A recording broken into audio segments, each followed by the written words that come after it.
Hello students. आज का हमारा जो टॉपिक होगा वो होगा क्लास 9th का chapter number 3 atoms and molecule. तो आइए हम जान लेते हैं सबसे पहले इसके इंट्रोडक्शन के बारे में। तो आपको सबसे पहले इंट्रोडक्शन में ये जानेंगे हम कि यहाँ पर जो रहेंगे अराउंड 500 बीसी इंडियन फिलोसोफर महर्षि कणाद, सबसे पहले जो साइंटिस्ट थे वो कौन थे? एटम के बारे में जो आइडिया दिया था हमें वो थे महर्षि कणाद। इन्होंने बोला था कि मैटर को हम क्या करेंगे, डिवाइड करते जाएंगे तो कंडीशन ऐसी आएगी जिसके बाद डिवाइडेशन पॉसिबल नहीं होगा। और जब डिवाइडेशन पॉसिबल नहीं होगा तो उसी पार्टिकल्स को हम क्या बोलेंगे, उसी पार्टिकल को इन्होंने जो नाम दिया था वो दिया था परमाणु। ठीक है। Postulated the theory if we go on dividing matter, है ना, मैटर को अपन क्या बोलते हैं, पदार्थ भी बोलते हैं। तो मैटर पदार्थ, we will obtain smallest particle beyond which further division can't be possible. मतलब जिसके बाद जो रहेगा वो मैटर को डिवाइड करना पॉसिबल नहीं होगा, उसी को इन्होंने क्या नाम दिया, परमाणु नाम दिया था। Ancient Greek philosopher Democritus and Leucippus called this particle atom. और इन्होंने डेमोक्रिटस और ल्यूसिपस ने इसी परमाणु को क्या नाम दिया था, इसको नाम दिया था atom. Anton L. Lavoisier led to foundation of chemical sciences by stabilizing two important law of chemical combination। तो यहाँ पर क्या है, लेवोजियर जो एंटोन वैन लेवोजियर होंगे, इन साइंटिस्ट ने क्या किया था, केमिकल कॉम्बिनेशन से रिलेटेड दो लॉज दिए थे। पहला लॉ होता है इसमें क्या, लॉ ऑफ कंजर्वेशन ऑफ मास, और दूसरा होगा लॉ ऑफ कांस्टेंट प्रोपोर्शन, जिसको हम आगे अभी देखेंगे। This law stabilise after experiment by Lavoisier and Joseph Proust. The chemical reaction between two or more substance give rise to product, है ना। जब क्या होगा, जब दो रिएक्टेंट्स या दो से ज्यादा रिएक्टेंट्स कंबाइन होंगे और कंबाइन होने के बाद एक प्रोडक्ट को फॉर्म करेंगे, तो जब रिएक्शन होगी वो रिएक्शन होगी कि या केमिकल रिएक्शन जो रहेगी वो कुछ लॉस को क्या करेगी, फॉलो करेगी। वो लॉ क्या होंगे, फर्स्ट लॉ होगा law of conservation of mass, है ना। During a chemical reaction the total mass of reactant will be equal to the total mass of the product. मतलब जितना मास रिएक्टेंट का रहेगा उतना ही मास किसका रहेगा, प्रोडक्ट का रहेगा। अब ये रिएक्टेंट और प्रोडक्ट क्या चीज होती है, देखो आपने कभी भी कोई केमिकल रिएक्शन को देखा होगा। केमिकल रिएक्शन में हम क्या देखते हैं, बीच में लगा होता है केरो, उसके इस साइड जो रहेगा, लेफ्ट हैंड साइड रहेगा, उसे हम क्या बोलेंगे, लेफ्ट हैंड साइड रहेगा उसे आप बोलते हैं रिएक्टेंट, रिएक्टेंट। और राइट हैंड साइड जो रहेगा उसे हम बोलते हैं क्या, प्रोडक्ट। ये होगा हमारे पास प्रोडक्ट। ठीक है। तो कोई भी केमिकल रिएक्शन होगी उसमें total mass, mass of reactant जो रहेगा, रिएक्टेंट का जो मास रहेगा और प्रोडक्ट का जो मास रहेगा वो क्या रहेगा, वो ऑलवेज इक्वल रहेगा। मतलब मास को आप क्रिएट भी नहीं करेंगे और डिस्ट्रॉय भी नहीं करेंगे। मास can neither be created nor be destroy in a chemical reaction. कोई भी केमिकल रिएक्शन में जो रहेगा वो मास जो रहेगा वो डिस्ट्रॉय और क्रिएट नहीं होगा। एक एग्जांपल है, ए एक रिएक्टेंट है, बी भी एक रिएक्टेंट है, और ये दोनों रिएक्ट करके क्या फॉर्म कर रहे हैं, ये फॉर्म कर रहे हैं ए बी, जो कि एक प्रोडक्ट है।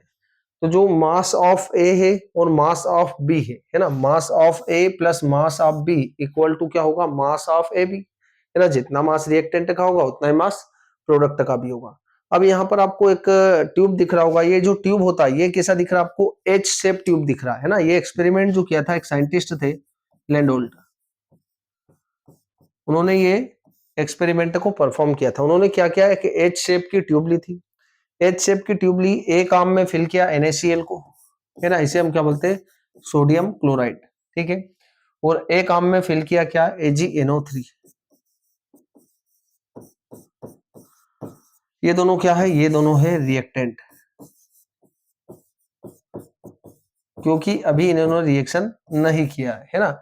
ये अलग आर्म में है NaCl और ये अलग आर्म में AgNO3। जब इस एच शेप ट्यूब को हम क्या करेंगे, इन्वर्ट कर देंगे, उल्टा कर देंगे, तो ये दोनों सॉल्यूशन आपस में क्या हो जाएंगे, आपस में मिक्सअप हो जाएंगे, मतलब आपस में रिएक्शन कर लेंगे। और रिएक्शन करने के बाद जो बन रहा है AgCl प्लस NaNO3, ये जो बन रहा है ये बना क्या, प्रोडक्ट। तो इन्होंने ये देखा कि जब रिएक्शन नहीं हुआ था तब इसको इन्होंने वेइंग मशीन पर वेट किया था, तो मास जो आ रहा था, सपोज करो मास आ रहा था 100 ग्राम आ रहा था, कितना आ रहा था, 100 ग्राम आ रहा था। तो जब इसको इन्वर्ट कर दिया, उल्टा कर दिया, उसके बाद जब दोनों जो NaCl और AgNO3 रिएक्शन कर लेंगे, उसके बाद जो मास आ रहा वो भी कितना आ रहा, वो भी 100 ग्राम आ रहा, मतलब मास में कोई चेंज नहीं आ रहा है। ठीक है। तो यहां से क्या कंक्लूड किया कि मास can neither be created nor be destroy, मतलब रिएक्टेंट का जो मास था और वही प्रोडक्ट का मास होगा, मतलब मास में कोई चेंज नहीं आ रहा, मतलब मास क्रिएट भी नहीं होगा और मास डिस्ट्रॉय भी नहीं होगा। चलो, ये लॉ आपको क्लियर होना चाहिए।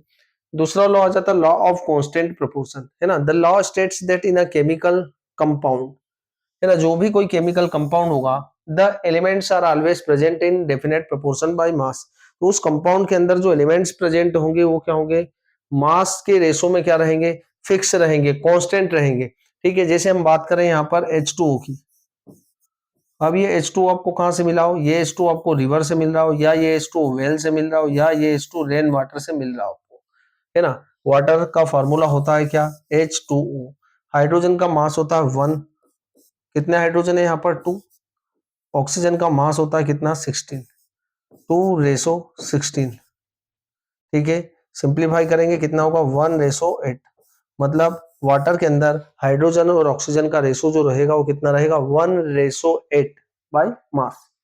ठीक है, तो ये रेशो क्या रहेगा, ये रेशो हमेशा फिक्स होगा। ठीक है, कांस्टेंट रहेगा, है ना। लॉ ऑफ कांस्टेंट प्रोपोर्शन, हमने क्या बोला है कि किसी भी केमिकल कंपाउंड के अंदर जो एलिमेंट्स प्रेजेंट होंगे वो क्या रहेगा, एक फिक्स्ड रेशो में रहेगा, कांस्टेंट रेशो में रहेगा बाय मास। ठीक है, अब ये वाटर आपको कहीं से भी ऑब्टेन हो रहा, चाहे रिवर से ऑब्टेन हो रहा, वेल से ऑब्टेन हो रहा, रेन वाटर से ऑब्टेन हो रहा, बोरवेल से ऑब्टेन हो रहा, कहीं से भी ऑब्टेन हो रहा है, इसके अंदर हाइड्रोजन और ऑक्सीजन का रेशो 1:8 रहेगा।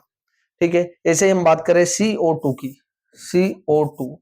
ठीक है, अब CO2 की हम बात करें तो क्या होगा, CO2 के अंदर कार्बन का मास होता है 12, ऑक्सीजन का होता है 16। कितने ऑक्सीजन है यहाँ पर 2, है ना। कार्बन डाइऑक्साइड में 2 ऑक्सीजन हो गए, तो यहाँ पर हम इसे सिंप्लीफाई करें तो कितना होगा 4 3 जा 12 और 4 8 जा 32।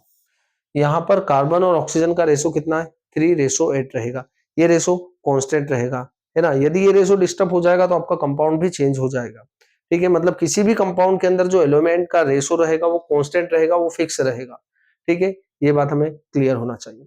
चलो, अगला जान लेते हैं अपन डाल्टन से atomic theory. According to Dalton से atomic theory, all matter whether an element, compound or a mixture, है ना। अब हम बात कर रहे हैं एलिमेंट्स, कंपाउंड और मिक्सचर की। तो कोई भी एलिमेंट्स होगा, कोई भी कंपाउंड होगा, कोई भी मिक्सचर होगा, वो क्या होगा स्मॉल पार्टिकल से कंपोज्ड होगा, और उसी को आप क्या बोलेंगे एटम। मतलब एलिमेंट भी एटम से मिलकर बना है, कंपाउंड भी एटम से मिलकर बना, और मिक्सचर भी एटम से मिलकर बना हुआ है। तो ये चीज बोलना था डाल्टन का। अब इसके क्या क्या पॉस्टुलेट है, क्या क्या पॉइंट्स है इसके। All matter consist of atom participating in a chemical reaction, है ना। जो मैटर होगा वो किससे मिलकर बना, वो एटम से मिलकर बना, और एटम जो रहेगा वो क्या करता है, एटम जो रहेगा किसी भी केमिकल रिएक्शन में पार्टिसिपेट करता है। ठीक है, तो ये बात हमें क्लियर है। दूसरा है एटम्स आर इंडिविजिबल। इंडिविजिबल मतलब एटम को डिवाइड करना पॉसिबल नहीं है ना। एटम डिवाइड नहीं होता, डाल्टन का बोलना था आज की कंडीशन में आप एटम को डिवाइड कर सकते हैं, पर डाल्टन का बोलना था कि एटम को डिवाइड नहीं कर सकते। Atom are indivisible and remain unchange in a reaction, है ना। ये क्या रहेगा, किसी भी केमिकल रिएक्शन में अपनी आइडेंटिटी को लॉस नहीं करेगा, ये जैसा था वैसा ही रहेगा, अनचेंज्ड रहेगा। ठीक है, atoms of the same element are identical in mass and property, है ना। किसी भी एलिमेंट के जो एटम रहेंगे वो किसे रहेंगे, मास और उसकी प्रॉपर्टी में किसे रहेंगे, सेम रहेंगे। देखो यहाँ पर अपन ले रहे हैं एक एलिमेंट, ये एलिमेंट है सोडियम, और ये एलिमेंट भी क्या है, ये एलिमेंट भी है सोडियम। दोनों ही एलिमेंट है सोडियम के। अब सोडियम के एलिमेंट कैसे मिलकर बने होंगे, सोडियम के एलिमेंट जो रहेंगे वो सोडियम के एटम से मिलकर बने, है ना। सोडियम का सिंबल होता है Na, इसका एटॉमिक नंबर 11, एटॉमिक मास 23। ये भी सोडियम है तो इसके अंदर भी सोडियम के एटम होंगे Na, और इसका नंबर होगा 11 और इसका मास होगा 23, है ना। अब देखो दोनों एलिमेंट के एटम्स भी सिमिलर है ना, उनके मास भी सिमिलर है, इसका भी 23, इसका भी 23। उनकी केमिकल प्रॉपर्टी, फिजिकल प्रॉपर्टी सब कुछ सेम होगा, क्योंकि जब एटम सेम है तो उनकी प्रॉपर्टी भी सेम होगी, उनका मास भी सेम होगा। तो हमें ये याद रखना कि atoms of the same element are identical in mass and property. ठीक है, फोर्थ पॉइंट है atoms of different element have distinct mass and properties, है ना। हम यहाँ पर बात करते हैं दो डिफरेंट एलिमेंट की, ये एलिमेंट है और ये दूसरा एलिमेंट है ना। इसको अपन सोडियम मानते हैं, और ये आपके पास है लिथियम। लिथियम भी 3 नंबर पे होता है पीरियोडिक टेबल में। ठीक है, अब लिथियम का सिंबल होता है Li, इसका एटॉमिक नंबर होता है 3 और मास नंबर होता है 7। सोडियम का एटॉमिक नंबर होगा कितना 11 और मास होगा 23। तो डिफरेंट एलिमेंट है, देखो एलिमेंट डिफरेंट है तो इनके एटम्स भी क्या होंगे, डिफरेंट होंगे। उन एटम के मास, इसका मास 7 है और इसका मास कितना है 23 है। तो डिफरेंट एलिमेंट के एटम जो रहेंगे वो डिफरेंट रहेंगे, उनकी केमिकल प्रॉपर्टी, फिजिकल प्रॉपर्टी, सब कुछ क्या होगा, डिफरेंट होगा। ये दोनों पॉइंट्स हमें क्लियर होना चाहिए। फिफ्थ पॉइंट होगा atoms combine in simple whole number ratio form a compound. कोई भी केमिकल कंपाउंड होगा उसमें एलिमेंट्स जो रहेंगे या एटम्स जो रहेंगे वो कंबाइन होंगे एक कंप्लीट होल नंबर में। यहाँ पर दिख रहा होगा आपको 1:8 होगा, है ना। ऐसा नहीं देखने को मिलेगा आपको कि 1.5 रेशो 3.5, ऐसा रेशो आपको कभी भी देखने को नहीं मिलेगा पॉइंट में, फ्रैक्शन में। ये कंप्लीट होल नंबर में होंगे, ठीक है। तो किसी भी कंपाउंड में जो एलिमेंट्स या एटम्स प्रेजेंट होंगे वो एक कंप्लीट नंबर में या सिंपल होल नंबर में होंगे, ठीक है। सिक्स्थ पॉइंट होगा the composition of atom in a compound is a constant, है ना। तो किसी भी कंपाउंड के अंदर जो एटम्स का रेशो रहेगा या एटम का जो रेशो रहेगा वो कैसा रहेगा, वो कांस्टेंट रहेगा ऑलवेज, ठीक है। ये बात हमें क्लियर होती है। चलो अब हम जान लेते हैं एटम के बारे में, है ना। अभी तक हमने सुना है एटम होता है, एटम या मैटर जो रहेगा वो किससे मिलकर बनता है, वो एटम से मिलकर बनता है। एटम्स और बिल्डिंग ब्लॉक ऑफ मैटर, है ना। कोई भी मैटर होगा वो किससे मिलकर बना होगा, वो एटम से मिलकर बना हुआ होगा, है ना। जितने भी मैटर होगा, मैटर के 3 स्टेट्स आपने चैप्टर 1 में डिस्कस किए, सॉलिड, लिक्विड और गैस, ठीक है। तो आपको पता है कि मैटर किससे बना होता है, मैटर जो रहेगा वो एटम से बनता है। According to modern atomic theory an atom is a smallest particle of an element, है ना। आपको पता है कि एलिमेंट्स जो रहेगा वो एटम से ही बनता है, which take part in a chemical reaction, और एटम जो रहेगा वो केमिकल रिएक्शन में पार्टिसिपेट करता है। Atoms are very small and which can't be seen even through a very powerful microscope. मतलब एटम का जो साइज होगा वो वेरी स्मॉल होगा, वो नैनोमीटर में होगा, है ना। कितने, 10⁻⁹ मीटर, बहुत ही स्मॉल होगा, जिसको आप पावरफुल माइक्रोस्कोप के थ्रू भी सीन नहीं कर पाएंगे, ठीक है। Modern day symbols of elements, तो सबसे पहले एटम्स के सिंबल्स के बारे में जो इंफॉर्मेशन दी थी वो दी थी डाल्टन ने, और सेकंड नंबर पे दी थी किसने, बर्जिलियस ने। तो सबसे पहले डाल्टन्स के सिंबल्स को जान लेते हैं अपन। डाल्टन्स ने एटम को सिंबल्स के फॉर्म में किस तरीके से रिप्रेजेंट किया था, है ना। ये हाइड्रोजन का सिंबल होगा, कार्बन का सिंबल होगा, ऑक्सीजन, फास्फोरस, सल्फर, प्लेटिनम, ऐसे ही आयरन के symbol copper, silver, gold, lead और मरकरी। तो ये सिंबल्स आपको याद नहीं रखना है। सिंबल्स आपको क्या याद रखना है, सिंबल्स जो रहेंगे वो बर्जिलियस के सिंबल्स हमें याद रखना है, ठीक है। तो अब जान लेते हैं अपन बर्जिलियस के सिंबल्स के बारे में, ठीक है। Jons Jacob Berzelius suggested that the symbol of element be made from 1 or 2 letter of the name of the element. Berzelius ने ये बताया था कि किसी भी एलिमेंट का जो सिंबल होगा वो क्या होगा, उनके नेम के जो लेटर्स रहेंगे उस बेस पर होगा, ठीक है। In beginning the name of element were derived from name of the place, है ना। जब एलिमेंट का फर्स्टली अपन ने नाम को रखा था वो किस बेस पर रखा था, उस प्लेस के बेस पर जहां से वो मिले थे। फर्स्टली जैसे अपने को जो भी एलिमेंट्स था वो किसी भी जगह से मिल रहा है, उस प्लेस के बेसिस पर उनका नाम रखा था। For the first time, for example name of copper was taken by Cyprus, है ना। तो कॉपर का नाम जो था वो साइप्रस के बेस पर रखा गया था, है ना। साइप्रस एक ग्रीक वर्ड होता है। Name where taken from specific colour, for example name of gold was taken from English word meaning yellow, है ना। गोल्ड का मतलब जो ग्रीक लैंग्वेज में होता है येलो कलर होता है, इसलिए इन्होंने गोल्ड जो रहेगा, अपन है ना, गोल्ड का कलर कैसा होता है, येलो होता है ना। कॉपर होता है। नाउ आईयूपीएसी, आईयूपीएसी क्या होता है, आईयूपीएसी एक केमिस्ट्री में ऑर्गेनाइजेशन होता है, ठीक है। तो IUPAC international union pure and applied chemistry is an international organisation which approve name of element symbol and units, है ना। तो जो आईयूपीएसी रहेगा वो क्या करता है, अप्रूव देता है किसी भी एलिमेंट्स के नेम, सिंबल्स और उसकी यूनिट के बारे में, ठीक है। Many are first 1 or 2 letter of the element name in English, है ना। किसी भी एलिमेंट्स का सिंबल जो रहेगा वो इंग्लिश में रहेगा, और फर्स्ट लेटर जो रहेगा वो कैसा रहेगा, अपर केस, मतलब आपको कैसा लिखना है, कैपिटल में लिखना है। और सेकंड लेटर जो रहेगा वो लोअर केस में लिखना है। जैसे अपन बात करें सोडियम की, तो सोडियम का फर्स्ट जो वर्ड रहेगा एन, ठीक है, और सेकंड जो वर्ड होगा वो आपको स्मॉल लिखना है, ठीक है। लाइक हाइड्रोजन एच, एल्यूमिनियम के लिए ए कैपिटल होगा, एल स्मॉल होगा, आपको इस तरीके से नहीं लिखना है, ठीक है। कोबाल्ट में सी कैपिटल होगा, ओ स्मॉल होगा, ठीक है। Symbols of some elements are formed from first letter of the name and letter appearing later in the like chlorine C capital, L small, Z capital, N small, ठीक है। तो इस तरीके से यहाँ पर हमें क्या होगा, इन सिंबल्स को आपको याद रखना है। जैसे सोडियम का सिंबल होता है Na, ठीक है, पोटेशियम का सिंबल होता है K, जिंक का सिंबल होगा Z capital N small, cobalt का symbol C capital O small. इस तरीके से आपको ये सिंबल्स याद रखना है, जो कि बर्जिलियस के सिंबल्स है। डाल्टन्स के सिंबल्स आपको याद नहीं रखना, ठीक है। ये होंगे हमारे पास क्या, बर्जिलियस के सिंबल्स। एल्यूमिनियम के लिए A capital L small, argon का होगा Ar, बेरियम का होगा Ba, बोरॉन का होगा B, ब्रोमीन का होगा Br, कैल्शियम का होगा Ca, कार्बन का होगा C, क्लोरीन होगा Cl, कोबाल्ट होगा Cu। इसी तरीके से आपको ये सिंबल्स को याद रखना है। कॉपर के लिए Cu, फ्लोरीन के लिए क्या होगा F होगा, गोल्ड के लिए Au होगा, हाइड्रोजन के लिए H होगा, आयोडीन के लिए I होगा, आयरन के लिए Fe होगा, लेड के लिए Pp होगा, मैग्नीशियम के लिए Mg होगा, नियोन के लिए Ne होगा, नाइट्रोजन के लिए N सिंबल का यूज करेंगे, ऑक्सीजन के लिए O, पोटेशियम के silicon Si, silver Ag, sodium Na, sulphur होगा S, यूरेनियम होगा U और जिंक होगा Zn। तो ये सभी सिंबल्स को आपको याद रखना है। अब हम जानते हैं मॉलिक्यूल्स क्या होगा। मॉलिक्यूल जो रहेगा ये याद रखें आप, स्टेबल होगा, ठीक है, एटम स्टेबल नहीं होता है। अब molecule is general group of 2 और मोर एटम्स। जब 2 या 2 से ज्यादा एटम्स कंबाइन होंगे तो क्या बन जाएगा, एक मॉलिक्यूल बन जाएगा, ठीक है।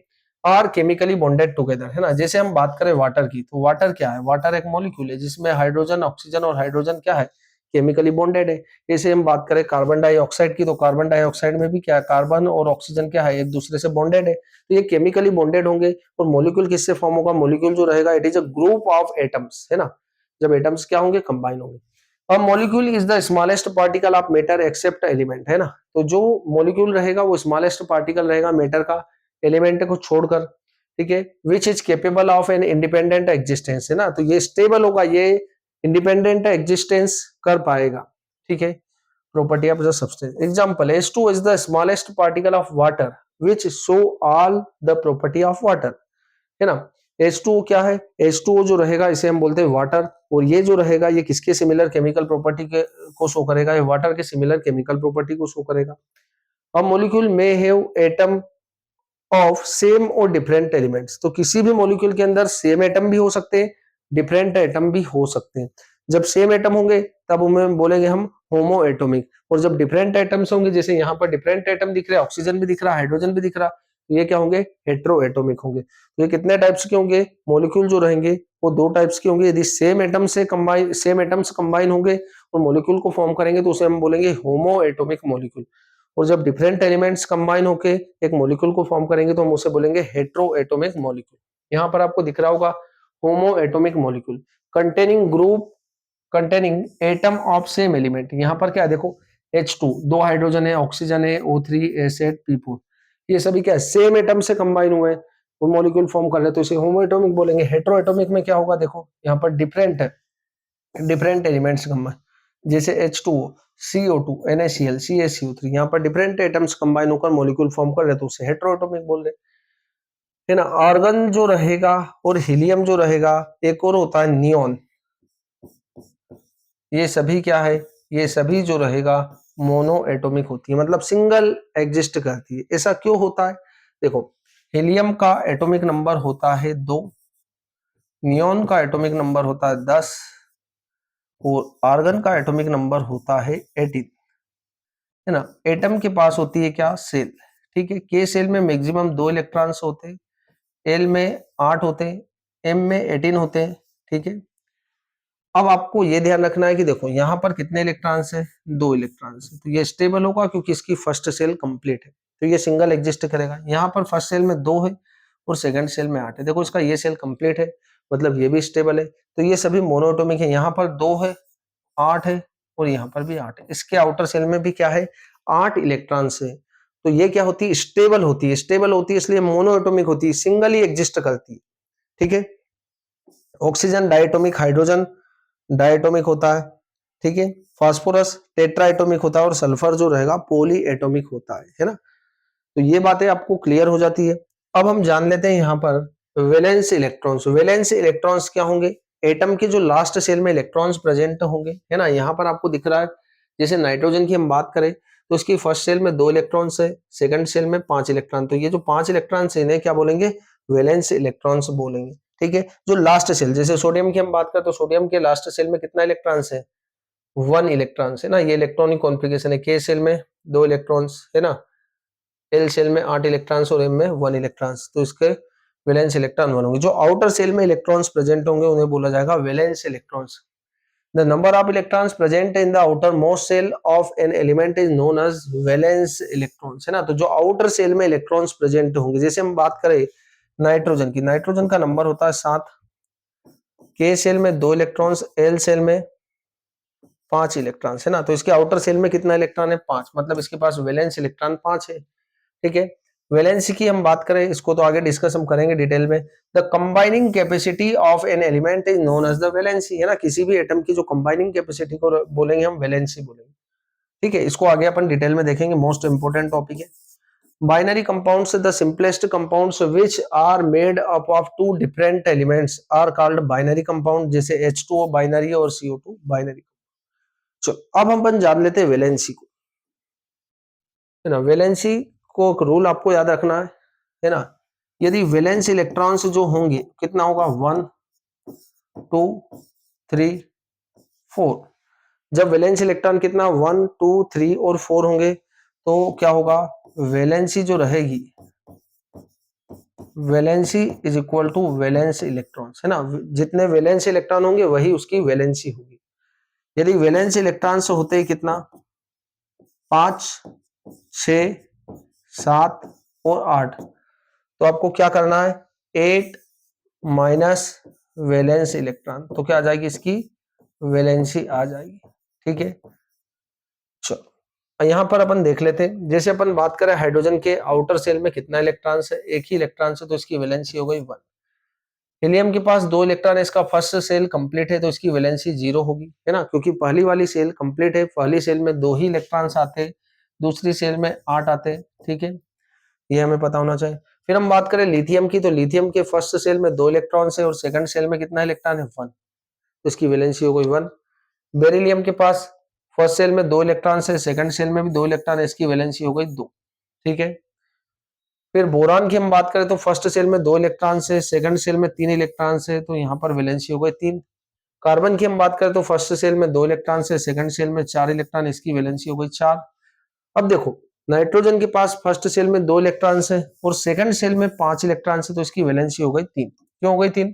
क्योंकि वैलेंस इलेक्ट्रॉन जो रहेंगे 5 है उसमें, तो आपको क्या करना है? 8 माइनस 5 कितना आ जाएगा? 3, है ना।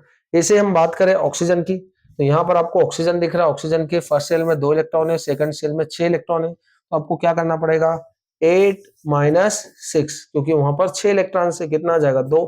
देखो यहाँ पर वैलेंसी कितना आ गई? 2 आ गई। ठीक है, यहाँ पर आपको दिख रहा होगा, है ना, यहाँ पर आपको ऑक्सीजन 2 दिख रहा होगा। फिर है हमारे पास ऑक्सीजन के बाद फ्लोरीन, है ना। ये क्या होता है? फ्लोरीन होता है। फ्लोरीन जो रहेगा फर्स्ट सेल में 2, सेकंड सेल में 7। जब 7 इलेक्ट्रॉन है तो फिर से आप कौन सा फार्मूला लगा देंगे? 8 माइनस वैलेंस इलेक्ट्रॉन, तो 8 माइनस 7 कितना आ जाएगा? 1। तो यहाँ पर फ्लोरीन की वैलेंसी कितना आ जाएगी? 1 आ जाएगी। इसी तरीके से आप वैलेंसी को फाइंड आउट कर सकेंगे। और वैलेंसी क्या होता है? It is a combining capacity of an atom. ठीक है, तो वैलेंस से इलेक्ट्रॉन्स यदि 1 होगा, 2 होगा, 3 होगा, 4 होगा, तो वैलेंसी जो रहेगी वो वैलेंस इलेक्ट्रॉन्स के इक्वल होगी। यदि वैलेंस इलेक्ट्रॉन्स जो रहेंगे वो कितने होंगे? 5 होंगे, 6 होंगे, 7 होंगे और 8 होंगे। तो वैलेंसी किस तरीके से निकालेंगे? 8 माइनस वैलेंस इलेक्ट्रॉन्स, तो आपको वैलेंसी पता लग जाएगी। ठीक है, चलो ये बात आपको क्लियर हो जाती है। अब अपन जान लेते हैं एटोमिसिटी। एटोमिसिटी क्या होगा? The number of atoms present in a molecule, मतलब एक मॉलिक्यूल के अंदर कितने एटम्स प्रेजेंट है, नंबर ऑफ एटम्स, है ना। जैसे आर्गन इज मोनो एटोमिक, मतलब यहाँ पर एक ही एटम है। Helium is a mono atomic, sodium is a mono atomic, यहाँ सभी जगह पर एक ही एटम है ना। ऑक्सीजन, ऑक्सीजन में क्या होता है? ऑक्सीजन जो रहेगा वो डाई एटोमिक होता है। कैसा होता है? ऑक्सीजन जो रहेगा वो डाई एटोमिक होता है। हाइड्रोजन भी डाई एटोमिक होता है। ठीक है, H2 के फॉर्म में। फास्फोरस टेट्रा एटोमिक होता है। सल्फर जो रहेगा वो पॉली एटोमिक होता है, S8 होता है। ठीक है, तो कितने एटम्स प्रेजेंट होंगे मॉलिक्यूल में, उसी को उसकी एटोमिसिटी बोलेंगे अपन। ठीक है, तो ये बात भी आपको क्लियर हो जाती है। अगला आ जाता है आयन। आयन क्या होंगे? एन एटम और group of atom having some charge is called ions, मतलब क्या होगा? ये एटम का वो ग्रुप होगा जिस पर कुछ ना कुछ चार्ज प्रेजेंट होगा। यदि पॉजिटिव चार्ज होगा तो आप उसे बोलेंगे केटायन, और नेगेटिव चार्ज होगा तो आप उसे बोलेंगे एनायन, है ना। यहाँ पर देखो केटायन में आपको पॉजिटिव चार्ज दिख रहा है हाइड्रोजन और मैग्नीशियम के ऊपर। अब positive charge ion is called cation, example H+ Mg2+ etcetera. Anion क्या होगा, negatively charge ion is called anion, Cl- और OH-। तो क्या होगा, ये आयन जो रहेगा किसी भी चार्ज स्पीसीज को अपन बोलेंगे क्या, चार्ज स्पीसीज को आप बोलेंगे आयन, है ना। केटायन होगा पॉजिटिव चार्ज। केटायन कब फॉर्म होगा, तो यहाँ पर याद रखिए आप, केटायन कब होगा, जब इलेक्ट्रॉन्स का लॉस होगा। तो लॉस ऑफ इलेक्ट्रॉन्स जब भी होगा तब केटायन फॉर्म होगा। और एनायन कब फॉर्म होगा, एनायन जब फॉर्म होगा जब गेन ऑफ इलेक्ट्रॉन्स होगा। जब इलेक्ट्रॉन्स का गेन होगा तब नेगेटिव चार्ज आएगा, जब इलेक्ट्रॉन्स का लॉस होगा तब पॉजिटिव चार्ज आता है, ठीक है। तो ये हो जाते हमारे पास आयंस। अब एक chemical formula, very important topic है। It is the symbolic representation of composition of a compound. किसी भी कंपाउंड को सिंबल्स के फॉर्म में रिप्रेजेंट करने के जो वे या तरीके को हम क्या बोल रहे हैं, केमिकल फॉर्मूला बोलते हैं। जैसे आपने देखा होगा वो NaCl है ना, सोडियम क्लोराइड NaCl है ना, तो इसको अपन क्या कर रहे हैं, सिंबॉलिक रिप्रेजेंटेशन को आप बोल रहे हो chemical formula. Characteristics of chemical formula, the valency of charge on ion must balance, है ना। तो क्या होना चाहिए, उनकी वैलेंसी जो रहेगी वो बैलेंस हो जाना चाहिए, जितना प्लस चार्ज रहेगा उतना ही माइनस चार्ज रहेगा, है ना। अभी देखेंगे हम किस तरीके से। When a compound is formed of metal and non metal, symbol of metal comes first. जैसे कि जब क्या होगा, कोई भी कंपाउंड फॉर्म होगा मेटल और नॉन मेटल से, उनमें मेटल को आपको पहले लिखना। देखो कैल्शियम को आपने पहले लिखा, यहाँ पर भी सोडियम क्लोराइड में सोडियम को पहले लिखा, कॉपर ऑक्साइड में भी कॉपर को पहले लिखा। उसके बाद किसको लिखेंगे, नॉन मेटल को। ऑक्सीजन आया, यहाँ पर क्लोरीन है और यहाँ पर। तो जब भी केमिकल फार्मूले को लिख रहे होंगे आपको, तो आपको मेटल को पहले लिखना है, उसके बाद नॉन मेटल को। When polyatomic ion are used in a ion are enclosed in a bracket, है ना, before writing the number of show the ratio। देखो यहाँ पर अपन क्या रख रहे हैं, पॉलीएटॉमिक आयन है, तो इसको अपन को काय को रखना है, ब्रैकेट में रखना है ना, इनक्लोज इन अ ब्रैकेट। तो आपको ब्रैकेट में क्लोज करना है। जैसे यहाँ पर अमोनियम 2 है ना, भी किस तरीके से बनाएंगे वो भी मैं आपको बता दूंगा। चलो यहाँ पर हमारे पास एक टेबल आती है, इस टेबल में हमें क्या करना है, इन टेबल में जितने भी स्पीसीज है, जैसे सोडियम के ऊपर होता है प्लस चार्ज, पोटेशियम के ऊपर K+ होता है, सिल्वर के ऊपर Ag+ होता है, कॉपर के ऊपर Cu+ होता है, मैग्नीशियम के ऊपर Mg2+ होता है, कैल्शियम के ऊपर Ca2+ होता है ना। तो ये सभी आपको चार्ज पता होना चाहिए। अमोनियम के ऊपर NH4+, हाइड्रोक्साइड के ऊपर OH- है। अब देखो किस तरीके से इस टेबल का हम यूज करेंगे।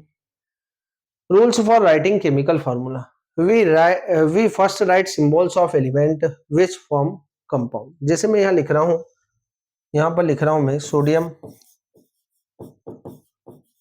कार्बोनेट, सोडियम कार्बोनेट, ठीक है। तो मैं यहां से देखूंगा सोडियम के ऊपर कितना चार्ज है, Na के ऊपर है प्लस, और कार्बोनेट की हम बात करें तो कार्बोनेट कहां पर होगा, कार्बोनेट ये रहा है ना, CO3-2, ठीक है। तो यहाँ पर हम सोडियम के ऊपर लगा देंगे, Na के ऊपर आएगा प्लस और कार्बोनेट CO3-2, ठीक है। फर्स्ट रूल कंप्लीट होता है। Second, below the symbols of each element we should write their valency. तो इनकी वैलेंसी को इनके नीचे लिखना हमको। इसके ऊपर प्लस है मतलब कितना है, +1 है। इसके ऊपर -2 है तो आपको 2 लिखना है। यहाँ पर साइन नहीं लगाना आपको, यहाँ पर माइनस नहीं लगाना है ना, -2 हो +2 हो आपको 2 ही लिखना है। तो फिर क्या करना है, देखो सबसे पहले हमने एलिमेंट्स को लिखा, उन एलिमेंट्स के नीचे क्या किया हमने, उनकी वैलेंसी को रखा। फिर थर्ड क्या होगा, now cross over the valencies, है ना। तो वैलेंसी को अपन को क्रॉस कर देना है, ठीक है। ये वैलेंसी हमने क्रॉस कर दी। With first atom we write the valency of second atom as subscript, है ना। तो फिर हमको क्या करना है, देखो फर्स्ट एटम लिखा हमने, Na कितनी बार होगा, 2 टाइम।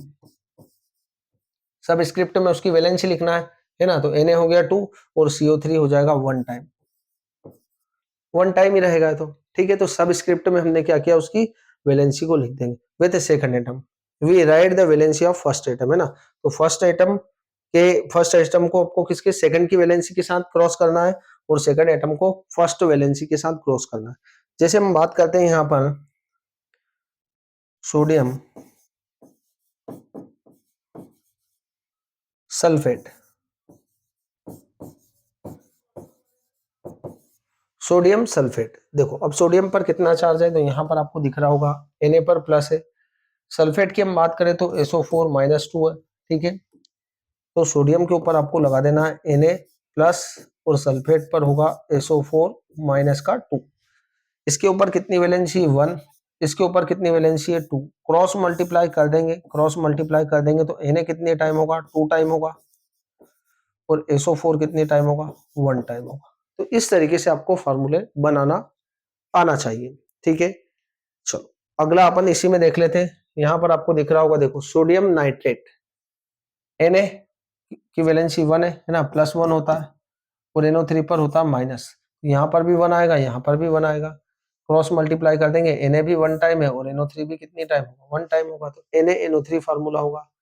ऐसे ही क्या होगा, फार्मूला ऑफ कैल्शियम हाइड्रोक्साइड, तो कैल्शियम की वैलेंसी होती है +2 है ना, यहाँ पर आप देख सकते हैं, ये रहा कैल्शियम के ऊपर कितना है +2, ठीक है। और उसके बाद जो है वो क्या है हाइड्रोक्साइड, तो हाइड्रोक्साइड पे होता है -1, ये रहा हाइड्रोक्साइड पे -1, ठीक है। तो इस तरीके से आपको बनाना है, तो कैल्शियम को आपको हाइड्रोक्साइड की वैलेंसी से मल्टीप्लाई करना और हाइड्रोक्साइड को कैल्शियम की वैलेंसी, तो Ca कितनी बार होगा 1 टाइम, और OH कितनी बार है 2 बार है, तो आपको OH को किस में रखना है स्क्वायर ब्रैकेट में रखना है, क्योंकि OH कितनी बार है 2 बार है, ठीक है। ऐसे हम बात करें एल्यूमिनियम सल्फेट, है ना, एल्यूमिनियम सल्फेट और या कैल्शियम ऑक्साइड। अब एल्यूमिनियम सल्फेट, तो एल्यूमिनियम के ऊपर होगा कितना +3 है ना, इसकी वैलेंसी होगी +3, और सल्फेट पर होगा SO4 -2, ठीक है। इसकी वैलेंसी है 3, इसकी वैलेंसी है 2, क्रॉस मल्टीप्लाई करेंगे तो Al होगा 2 टाइम और SO4 होगा 3 टाइम, तो देखो Al2 और SO4 3 टाइम है, तो आपको ब्रैकेट में लिखना पड़ेगा SO4 3, मतलब इस 3 का मल्टीप्लाई सल्फर के साथ भी है, इस ऑक्सीजन के साथ भी, ठीक है, इसलिए आपको इसको स्क्वायर ब्रैकेट में रखना पड़ेगा, ठीक है। यदि आप ऐसा लिख देते कि Al2 SO4 3, तो इस 3 का मल्टीप्लाई सल्फर के साथ नहीं होगा, इसलिए आप इस तरीके से फार्मूला नहीं बनाएंगे, ठीक है। इस तरीके से आपको फार्मूला बनाना है। ऐसे कैल्शियम ऑक्साइड, तो देखो कैल्शियम के ऊपर क्या होगा +2 होगा, ऑक्साइड तो O के ऊपर होगा -2, इसकी वैलेंसी भी 2 है, इसकी वैलेंसी भी 2 है, देखो दोनों सेम है, यहाँ पर आपको दिख रहा होगा 2 2, तो 2 से 2 क्या हो जाएगा कैंसिल हो जाएगा, ठीक है। तो Ca भी कितनी बार होगा 1 बार, और O भी कितनी होगा 1 टाइम, तो CaO जो रहेगा वो कैल्शियम ऑक्साइड का फॉर्मूला होगा। तो केमिकल फॉर्मूले हमें किस तरीके से बनाना है ये आपको यहाँ पर समझ में आ चुका होगा। चलो अगला जान लेते हैं अपन एटॉमिक मास, है ना। डाल्टन्स एटॉमिक थ्योरी प्रोसेस या proposed the idea of atomic mass which explain the law of constant proportion will the mass of an atom of an element is called atomic mass, है ना, किसी भी एक atom का जो मास रहेगा उसी को आप एटॉमिक मास बोलेंगे। और ये सबसे पहले किसने दिया IUPAC ने, है ना। IUPAC क्या होगा international union pure and applied chemistry, है ना, ये एक ऑर्गेनाइजेशन होता है। अब देखो एटॉमिक मास होता क्या है, सबसे पहले तो अपन एक कॉन्सेप्ट को समझते हैं। यहाँ पर हम क्या होता है, देखो ये हमारे पास क्या है एक तराजू, है ना। जब आप कभी मार्केट में सब्जी लेने जाते हैं तो क्या देखते हैं, है ना, यहाँ पर तराजू देखा होगा आपने। इस तराजू में क्या होता है, इधर तो रखता है एक बाट, है ना, ये क्या होते हैं बाट होते हैं, और इधर क्या रखते हैं, इधर फ्रूट या वेजिटेबल जो भी रखता है, बीच का जब कांटा बैलेंस हो जाता है तब हम बोलते हैं, जैसे ये 1 किलो का बाट है और 1 किलो के बाट है, तो आप ये क्या करेंगे जो फ्रूट चढ़ाते ही जाएंगे इधर, है ना, जब तक 1 किलो नहीं हो जाता और बराबर हो जाएंगे तब आप बोलेंगे कि 1 किलो हो चुका है। उसी तरीके से IUPAC में क्या लगाया, IUPAC ने भी अपना माइंड अप्लाई किया। उन्होंने क्या किया, उन्होंने यहाँ पर एक एटम लिया, ठीक है, यहाँ पर क्या लिया उन्होंने एक एटम लिया। वो एटम जो था वो किसका था, कार्बन 12 का था, किसका था C12, ये क्या है कार्बन का एक आइसोटोप है। उन्होंने इस कार्बन 12 को क्या किया, कार्बन 12 को 12 पार्ट में डिवाइड कर लिया, कितने पार्ट में 12 पार्ट में डिवाइड कर लिया, ठीक है। ये 12 पार्ट से हो गए 1 2 3 4 5 6 7 8 9 10 11 और 12, 12 पार्ट में डिवाइड किया। ये कार्बन 12 का एक आइसोटोप था, है ना, दिख रहा होगा आपको। 1 atomic mass unit, 1 atomic mass unit is equal to 1/12 into mass of 1 C12 atom, ठीक है। उन्होंने क्या किया, उन्होंने एक वेइंग मशीन लिया, है ना, वेइंग मशीन पे एक एटम को इधर रखा है ना, एटम सपोज करो कोई भी हो सकता है, वो ऑक्सीजन, हाइड्रोजन, नाइट्रोजन कोई सा भी हो सकता, और दूसरी तरफ क्या रखा उन्होंने, इसका एक पार्ट रखा है ना, एक पार्ट कोई सा भी एक पार्ट है, सपोज करो ये वाला है ना, तो ये पार्ट रखा उन्होंने है ना, इधर ये पार्ट रख लिया। अब इधर सपोज करो इन्होंने हाइड्रोजन का एटम रखा, ठीक है, हाइड्रोजन का एटम रखा, तो ये मास और ये मास क्या आया, इक्वल आया है ना। तो हाइड्रोजन का एटॉमिक मास कितना होता है, 1 होता है, मतलब हाइड्रोजन का मास जो रहेगा वो क्या है, मास ऑफ कार्बन 12 के 12th पार्ट के इक्वल है ना। इसका एक पार्ट जो रहेगा, क्योंकि आपने यहां पर देखा कि 1 हाइड्रोजन या मास ऑफ 1 हाइड्रोजन एटम का मास किसके इक्वल आया, 1/12 मास ऑफ C12 एटम है ना। तो आपने क्या करा, C12 एटम का एक पार्ट लिया, इधर रखा और इधर हाइड्रोजन रखा, दोनों इक्वल हो गए, दोनों इक्वल हो गए, मतलब इधर का मास और इधर का मास इक्वल है ना। तो 1 mu किसके इक्वल होगा, 1/12, मतलब आपको कार्बन 12 जो है वो कार्बन 12 है, एक आइसोटोप है किसका, कार्बन का, उसका आपको एक पार्ट लेना है और किसी भी एटम से क्या करना है, कंपेयर करना है। जैसे आज हम बोलते हैं ऑक्सीजन का मास कितना है, तो ऑक्सीजन का मास है 16, मतलब 16 जो रहेगा वो किससे, इससे 16 टाइम ज्यादा हैवी है।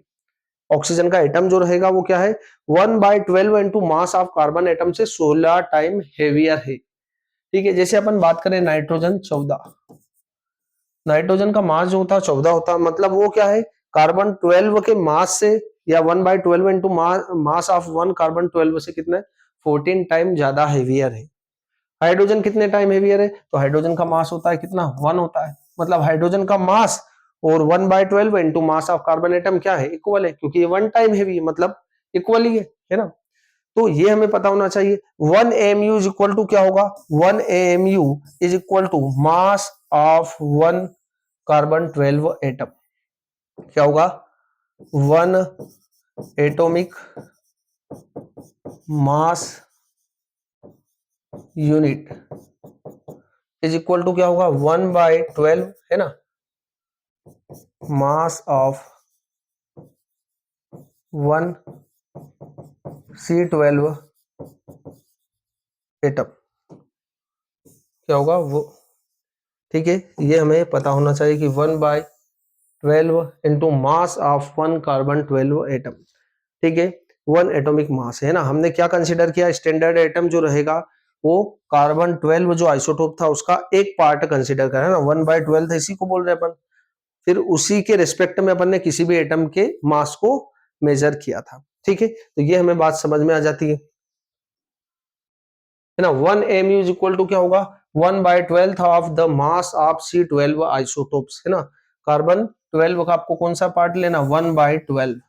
और जब हमारे पास है ना, उस समय तो कोई डिवाइस नहीं था, बट उसके बाद कुछ समय, कुछ सालों बाद हमारे पास क्या आया, एक डिवाइस आया जिसको हम बोलते हैं क्या, मास स्पेक्ट्रोमीटर, मास स्पेक्ट्रोमीटर। और ये मास स्पेक्ट्रोमीटर एक डिवाइस था, इस डिवाइस की हेल्प से अपन ने जो ये 12 पार्ट था, इस वाले पार्ट का है ना, हमने इसको 12 पार्ट में डिवाइड किया था, ठीक है। तो ये वाला जो पार्ट था, ये 12 वाला पार्ट, इस पार्ट का अपन ने क्या किया, मास स्पेक्ट्रोमीटर के थ्रू मास को कैलकुलेट किया, और मास कितना आया, 1.66 इंटू 10 की पावर माइनस का 27 किलोग्राम, ये आया किसका, 1/12 into mass of an atom of C12। तो जो C12 का एक टुकड़ा था, उस टुकड़े का जो मास कितना आया, वो आया 1.66 इंटू 10 की पावर माइनस का 27 kg। तो आपको ये बात क्लियर हो चुकी होगी कि 1 mu जो रहेगा वो किसके इक्वल होता है, ठीक है। ये होता है एटॉमिक मास यूनिट। ऐसे ही हाइड्रोजन का मास होता है 1 म्यू है ना। आप 1 mu को क्या बोल सकते हो, 1 mu को 1 म्यू भी बोल सकते हो, ठीक है। Unified mass, helium 4 mu, lithium 7 you, beryllium 9 you, boron 11 you, carbon 12 you, nitrogen जो होगा 14 यू होगा, ऑक्सीजन 16 यू, फ्लोरीन होगा 19 यू, 20 यू नियोन होगा। इसी तरीके से सभी एटम के एटॉमिक मास आपको याद होने चाहिए, ठीक है। चलो अब आ जाता है हमारे पास molecular mass. Molecular mass of the substance is the sum of atomic masses of the atoms in a molecule. किसी भी मॉलिक्यूल के अंदर जितने एटम्स रहेगा, उन एटम का हमको क्या करना है, एटम का या एटॉमिक मास का क्या कर देना है, सम कर देना। जैसे हम बात करें यहाँ पर H2SO4 की, किसकी बात कर रहे हैं अपन, H2SO4 है ना, हाइड्रोजन का मास होता है 1, कितना होता है, 1 होता है, ठीक है। यहाँ होगा 1, कितने हाइड्रोजन है यहाँ पर, 2 है ना, यहाँ पर कितने हाइड्रोजन है, 2 है। सल्फर का कितना होता है, 32, ऑक्सीजन का होता है 16, कितने ऑक्सीजन है यहाँ पर, 4, ठीक है। 2 प्लस 32 प्लस 64, टोटल आ जाएगा 98 न्यू। ये आ जाएगा आपके पास H2SO4 का मोलिकुलर मास। तो आपको क्या करना है, the sum of atomic mass present in a molecule, एक मोलिक्यूल के अंदर जितने भी एटम प्रेजेंट होंगे उन सभी एटम्स का आपको क्या कर देना है, सम कर देना है, तो आपको मोलिकुलर मास पता लग जाएगा। जैसे calculate the relative molecular mass of water, है ना, वाटर और HNO3 दोनों का मास हमें निकालना है। हम बात करें atomic mass of hydrogen 1U होता है, ऑक्सीजन 16U होता है ना। Molecular mass of water, 2 hydrogen है और एक क्या है, ऑक्सीजन है। 2 हाइड्रोजन है तो 2 इंटू हाइड्रोजन का 1 प्लस ऑक्सीजन एक है तो 1 इंटू 16, कितना आ रहा, 18 यू आ रहा। ऐसे मोलिकुलर मास ऑफ HNO3, तो देखो हाइड्रोजन का कितना है 1, नाइट्रोजन का कितना है 14, ऑक्सीजन का कितना है 16 इंटू 3, कितना आ जाएगा 63, ठीक है। तो इस तरीके से आपको क्या करना है, एटॉमिक मास को सम कर देना है। जैसे हम, है ना, यहाँ पर आपको बातें क्लियर हो गई होगी। जैसे CO2 की हम बात करें, कार्बन का मास होता है 12 प्लस ऑक्सीजन का 16 इंटू, टोटल आ जाएगा 44U। इस तरीके से आपको मास कैलकुलेट करना है। तो ये हो जाएगा हमारे पास molecular mass. Formula unit mass क्या होगा, फॉर्मूला यूनिट मास भी सेम होगा किसका, मोलिकुलर मास के। बस यहाँ पर क्या डिफरेंस होगा, difference, we use the word formula unit for those substance whose constituent particles are ions, मतलब जो आयन से मिलकर बना होगा, जैसे NaCl है ना, Na प्लस होता है और Cl माइनस होता है। अब इन दोनों का मास देखिए अपन, तो सोडियम का मास जो होता है कितना होता है, 23 होता है, क्लोरीन का होता है 35.5, टोटल आ जाएगा 58.5, ठीक है। तो ये क्या होगा, फार्मूला यूनिट मास है ना, the sum of the atomic masses of the atoms in a formula unit of a compound is known as the formula unit मास।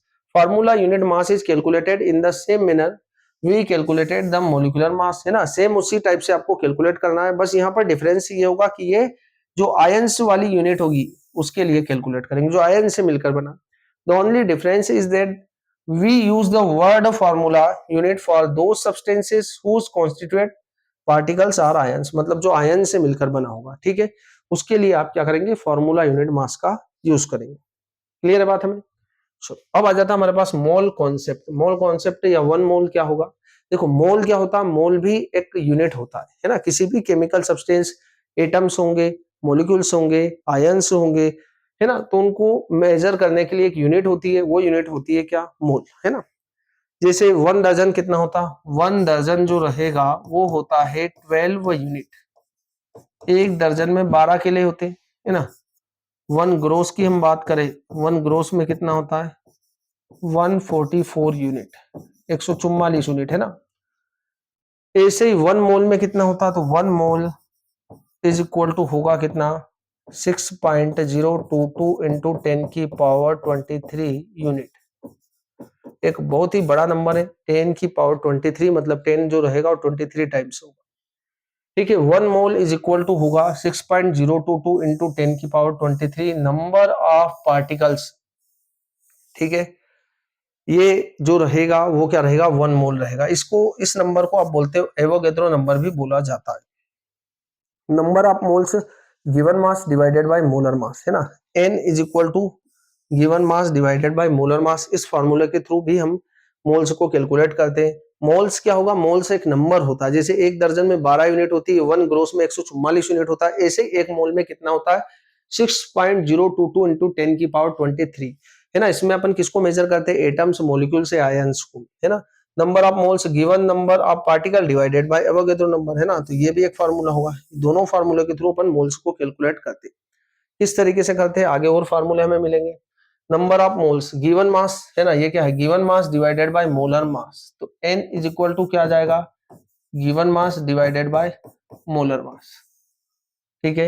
ऐसे ही number of moles given number of particles, n divided by क्या हो जाएगा, n o, ये हो जाएगा given number of particle divided by Avogadro number, है ना, n is equal to n divided bye n0, m divided by m, first फार्मूले में ये है, देखो m डिवाइडेड बाय m, है ना, given mass divided by molar mass. Second फार्मूले में क्या है, given number of particle divided by Avogadro number, ठीक है। अब ये जो हमारे पास है ये क्या है, गिवन मास, तो आप जब गिवन मास कैलकुलेट करना हो तो क्या होगा, given mass is equal to m, अब m क्या है यहाँ पर, मोलर मास, इनटू n क्या है, n इज इक्वल टू होगा हमारे पास क्या, गिवन नंबर ऑफ पार्टिकल्स, और n0 क्या होगा, ये होगा एवोगैड्रो नंबर, ठीक है। तो ये जो फॉर्मूले होंगे हम इसके थ्रू क्या कैलकुलेट कर सकते हैं, इसके थ्रू मोल्स को कैलकुलेट कर सकते हैं। Percentage of any atom given compound, mass of element divided by mass of compound into 100। तो ये जो फॉर्मूले रहेंगे इन फॉर्मूले के थ्रू आप मोल्स को इजीली कैलकुलेट कर पाएंगे। जैसे हम यहाँ पर बात करें, how many moles are there in 52 gram of helium, है ना, यहाँ पर क्या होगा, तो number of moles is equal to given mass, देखो यहाँ पर given mass divided by molar mass, है ना, given mass divided by molar mass, given mass कितना है 52, मोलर मास या एटॉमिक मास जो रहेगा वो कितना, हीलियम का होता है 4, कितने आ जाएंगे 13 मोल्स आ जाएंगे, ठीक है। ऐसे find the molecular mass of H2O, H2O का मोलिकुलर मास कितना होगा, तो H2O का मोलिकुलर मास जो रहेगा वो किस तरीके से निकालेंगे, देखो हाइड्रोजन का मास होता है 1, कितना हाइड्रोजन है यहाँ पर 2, प्लस ऑक्सीजन का होता है 16, टोटल आ जाएगा 18U, तो ये आ जाएगा आपके पास मोलिकुलर मास ऑफ H2O।